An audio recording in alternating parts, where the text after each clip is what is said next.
அனைவருக்கும் வணக்கம். இன்றைய தினமணி செய்தித்தாள்ல என்னென்ன செய்திகள் இருக்கு அப்படிங்கிறத பார்ப்போம். முதல் செய்தியில பார்த்தோம்னா இன்னைக்கு மத்திய அரசாங்கத்தினுடைய ஒரு கொள்கை முடிவு, மத்திய அமைச்சரவை கொள்கை முடிவு எடுத்திருக்காங்க. எஸ்சி, எஸ்டி பிரிவினருக்கு கிரீமி லேயர் கிடையாது அப்படிங்கிறத சொல்லியிருக்காங்க. நமக்கு இந்திரா சாணை வழக்கு 1992ல இதை பத்தின ஒரு விஷயத்த முதல்ல பேசியிருப்பாங்க. அதன் பிறகு மத்திய அரசாங்கம் 1993ல ராம்நந்தன் குழு அப்படிங்கிறத வச்சு கிரீமி லேயர் அப்படிங்கிறத டிஃபைன் பண்ணியிருப்பாங்க. ஓகேங்களா? அதாவது இப்போ மத்திய அளவுல பார்த்தோம் அப்படின்னா நமக்கு ஓபிசி அப்படிங்கிற ஒரு கேட்டகரி இருக்கு. இந்த ஓபிசில கிரீமி லேயர், நான் கிரீமி லேயர் அப்படின்னு சொல்லுவாங்க.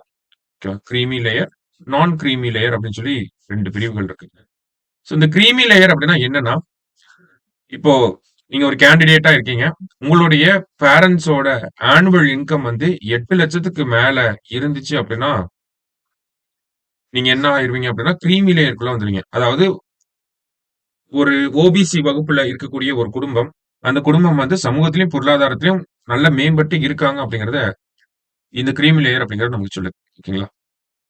கிரீமி லேயர் அப்படின்னு பார்த்தோம்னா 8 லட்ச ரூபா வரைக்கும் இருந்துச்சு அப்படின்னா நம்ம கிரீமி லேயருக்குள்ள வரமாட்டோம். 8 லட்ச ரூபாய்க்கு மேல போயிட்டோம் அப்படின்னா கிரீமி லேயருக்குள்ள வந்துரும். ஓகேங்களா?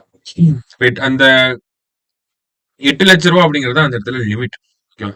இதே மாதிரியான ஒரு நடைமுறை. ஓகேங்களா? நல்லா இப்போ ஓபிசில ஒருத்தவங்க 8 லட்ச ரூபா, 10 லட்ச ரூபாய்க்கு ஆண்டு வருமானம் இருக்கு அப்படிங்கிறப்போ, அவங்கள நம்ம இதுக்குள்ள ரிசர்வேஷனுக்குள்ள அவங்கள கொண்டு வர மாட்டோம். ஒருத்தரோட ஆனுவல் இன்கம் 10 லட்ச ரூபாய் கிட்ட இருக்கு அப்படிங்கிறப்ப, ஒரு குடும்பத்தோட ஆனுவல் இன்கம் 10 லட்ச ரூபாய்க்குள்ள இருக்கு அப்படின்னா, அவங்க இந்த ரிசர்வேஷனை கிளைம் பண்ண முடியாது. ஓகேவா? அதான் இந்த கிரீம் லேயர் கான்செப்டோட முக்கியமான விஷயம். இதே மாதிரியான ஒரு விஷயத்த நமக்கு சமீபத்துல உச்சநீதிமன்றம் என்ன சொல்றாங்க அப்படின்னா, சமீபத்துல உச்சநீதிமன்றம் ஒரு தீர்ப்பு சொல்லியிருந்தாங்க. எஸ்சி, எஸ்டி வகுப்புகளுக்குள்ள உள்ஒதுக்கீடு அப்படிங்கறத தரலாம். சப் கிளாசிபிகேஷன் அப்படிங்கறத தரலாம்னு சொல்லியிருந்தாங்க. சமீபத்துல போன வாரம் நம்ம செய்திகள்ல பார்த்துட்டோம். உள்ஒதுக்கீடு கொடுக்கலாம் அப்படின்னு சொல்லி. இதே தீர்ப்பிலே என்ன சொல்லியிருந்தாங்க அப்படின்னா, எஸ்சி, எஸ்டி வகுப்பினருக்கும் கிரீமி லேயர் அப்படிங்கறத மத்திய அரசாங்கம் கொண்டு வரதை பத்தி பரிசீலனை செய்யணும் அப்படின்னு சொல்லியிருந்தாங்க. ஓகேவா? அதை பத்தின பரிசீலனை அப்படிங்கிறது நேத்து மத்திய அமைச்சரவையில நடந்திருக்கு. கொள்கை முடிவா அரசாங்கம் என்ன எடுத்திருக்காங்க அப்படின்னு பார்த்தோம்னா, எஸ்சி, எஸ்டி பிரிவுல இடஒதுக்கீடு இருக்கு இல்லையா? அந்த இடஒதுக்கீடுல கிரீமி லேயர் அப்படிங்கறத கொண்டு வரதுக்கு எதிராக ஒரு முடிவை எடுத்திருக்காங்க. ஓகேவா? அரசமைப்பு சட்ட நடைமுறைகளை பின்பற்றுவதில் தேசிய ஜனநாயக கூட்டணி அரசு கரெக்டா இருக்காங்க. அந்த வகையில் சட்டமேதை அம்பேத்கர் உருவாக்கிய அரசமைப்பு சட்டத்தின்படி எஸ்சி, எஸ்டி பிரிவு இடஒதுக்கீட்டில் சமூக பொருளாதார ரீதியில் மேம்பட்டவர்கள் பலன் பெறுவதில் இருந்து விலக்கு அளிக்கும் நடைமுறை எதுவும் கொண்டு வரப்படாது அப்படின்னு சொல்றாங்க. சமூக பொருளாதார இப்ப எஸ்சி, எஸ்டி வகுப்புல இருக்கக்கூடியவங்க சமூக பொருளாதார அளவிலையும் மேம்பட்டவர்களாக இருந்தாலுமே அவங்களுக்கு இடஒதுக்கீடு அப்படிங்கிறது வழங்கப்படும் அப்படிங்கறத இந்த பாயிண்ட்ல நமக்கு சொல்ல வராங்க. சமூக பொருளாதார ரீதியில் மேம்பட்டவர்கள் பலன் பெறுவதிலிருந்து விலக்கு அளிக்கும் நடைமுறை, அதுதான் இந்த கிரீமி லேயர் அப்படிங்கிறது. நடைமுறை எதுவும் கொண்டு வரப்படாது அப்படிங்கறத சொல்லியிருக்காங்க. அரசமைப்பு சட்டத்தில் குறிப்பிட்டுள்ளபடி எஸ்சி, எஸ்டி பிரிவினருக்கு இடஒதுக்கீடு வழங்கப்படும். இதுவே மத்திய அமைச்சரவையின் முடிவாகும் என்றார் அப்படின்னு சொல்லி நமக்கு கொடுத்திருக்காங்க ஒரு செய்தி. சரிங்களா? இப்ப மத்திய அரசாங்கத்தினுடைய கொள்கை முடிவை தான் நம்ம இந்த இடத்துல பாக்குறோம். எஸ்சி, எஸ்டில கிரீமி லேயர் அப்படிங்கறத கொண்டு வர மாட்டோம் அப்படிங்கறது திட்டவட்டமா சொல்லிட்டாங்க. அடுத்ததா இன்றைய திருக்குறள். திருக்குறளை பொறுத்த வரைக்கும் பார்த்தோம்னா, ஆக்கம் இழந்தேம் என்று அல்லாவார் ஊக்கம் ஒருவந்தம் கைத்து உடையார் அப்படின்னு சொல்லி கொடுத்திருக்காங்க.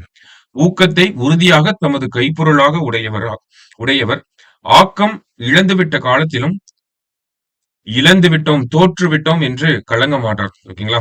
சோ ஊக்கம் இருக்கிறவங்க தோத்துட்டோம் அப்படின்னு சொல்லி கலங்க மாட்டாங்க. அது நம்மள பல பேருக்கு பொருந்தும். சரிங்களா? திருக்குறள் எண் 593 அதிகாரம் ஊக்கமுடைமை. சரியா? கடைசியா பார்த்தோம்னா அகழ்வாராய்ச்சி ரிலேட்டடா நமக்கு அதுக்கு முன்னாடி மல்யுத்தத்துல நம்மளோட அமன் ஷேரா அவர்கள் வெண்கல பதக்கம் வின் பண்ணிருக்காங்க. சோ அதுதான் ஒலிம்பிக்ஸ் பொறுத்த வரைக்கும் லேட்டஸ்ட் மெடல். மொத்தமா நம்ம பார்த்தோம்னா ஒரு silver, Neeraj Chopra 5 France win பண்ணிருக்கோம் இது வரைக்கும். மொத்தமா முடிட்டு நம்ம கம்பைல்டா ஒரு டேட்டா பாத்துறோம் நம்ம. சரிங்களா? லாஸ்டா பார்த்தோம் அப்படின்னா கோவை அருகே புதிய கற்கால சான்றுகள். புதிய கற்காலம் அப்படின்னா இங்கிலீஷ்ல நியோலித்திக் பீரியடோட எவிடன்சஸ் கிடைச்சிருக்கு. ஓகேங்களா? கோவை அருகே எங்க அப்படின்னு பார்த்தோம்னா மோலப்பாளையத்தில் நொய்யல் ஆற்று பள்ளத்தாக்குல பார்த்தோம்னா ஒரு அகழ்வாராய்ச்சி அப்படிங்கிறது நடந்துட்டு இருந்துச்சு தமிழ் பல்கலைக்கழகத்தின் சார்பாக. அவங்க நிறைய விஷயங்களை கண்டுபிடிச்சிருக்காங்க. என்ன அப்படின்னு பார்த்தோம்னா நமக்கு விதைகள், எலும்புகள், கற்கருவிகள், பானை ஓடுகள், மற்றபடி பார்த்தோம்னா கற்கோடாரிகள், மனித ஈமச் சின்னம், பானை ஓடுகள், வளர்ப்பு காட்டு விலங்குகளின் எலும்புகள், அந்த நம்ம கால்நடைகள் மற்றும் காட்டு விலங்குகளின் எலும்புகள், மான் கொம்புகள், கல் உருண்டைகள், அரவை கற்கள், கடற்கிளிஞ்சலால் செய்யப்பட்ட மணிகள், பதக்கங்கள், சுடுமண் பொருள்கள், மெருகேற்றப்பட்ட கருப்பு சிவப்பு பானை வகைகள் போன்றவை கண்டுபிடிக்கப்பட்டிருக்கு. ஓகேங்களா? அதே மாதிரி இந்த மக்கள்லாம் பார்த்தோம்னா வேளாண்மை செய்து ஆடு மாடு வளர்த்து வாழ்ந்து வந்துள்ளனர் அப்படிங்கிற தகவலையும் நமக்கு சொல்றாங்க. புதிய கற்கால மனிதர்களாக நொய்யலாற்று பள்ளத்தாக்குல வந்து வாழ்ந்திருக்காங்க. சரிங்களா? சோ அதே மாதிரி பார்த்தோம்னா அந்த நொய்யல் ஆற்று சுத்தி அந்த மோலப்பாளையம் அப்படிங்கிற பகுதியை சுத்தி பார்த்தோம்னா மலை பிரதேசங்கள் வந்து வெஸ்டர்ன் காட்ஸ் வந்து இருக்கும். சரிங்களா? சோ அது வந்து ஒரு இயற்கை அரண் போல அமைந்திருக்கு அப்படிங்கறத சொல்லியிருக்காங்க.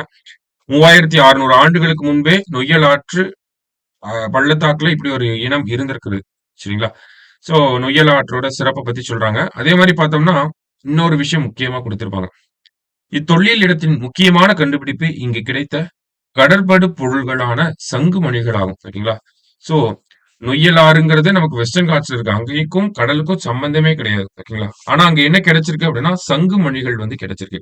இவை 3600 ஆண்டுகளுக்கு முன்பு குறிஞ்சி நிலம் மட்டுமல்லாமல் நெய்தல் நிலவமைப்பையும் முல்லை நில அமைப்பும் உருவாகி இவ்விரு நிலங்களுக்கிடையே பரிமாற்றம் நடந்திருக்கிறது என்பதை உணர்த்துகின்றன அப்படின்னு சொல்லியிருக்காங்க. ஓகேவா? சோ இதுல என்ன சொல்ல வராங்க அப்படின்னா சங்குமணிகள் வந்து நொய்யல் ஆற்று அந்த பள்ளத்தாக்குல கிடைச்சிருக்கு. அதனால ஒரு ட்ரேட் கான்டாக்ட் வந்து அங்கிருந்த குறிஞ்சி முல்லை மருதம் நெய்தல் பாலை மக்களுக்கு இடையே இருந்திருக்கிறது அப்படிங்கறத சொல்ல வராங்க. சரியா? கண்டிப்பா அது இருந்திருக்கதா செய்யும். சோ இந்த மாதிரி கொஞ்சம் சிறப்பான விஷயங்களா இருந்துச்சு. புதிய கற்கால சான்றுகள் அப்படிங்கிறது கிடைக்கப்பட்டிருக்கு. சோ நோட் பண்ணி வச்சுக்கலாம். சரிங்களா? சோ இன்னைக்கு நியூஸ் பேப்பர்ல இருந்த முக்கியமான செய்திகள்லாம் இதெல்லாம் தான். நாளை செய்தித்தாள் வாசிப்பில் சந்திக்கலாம். நன்றி.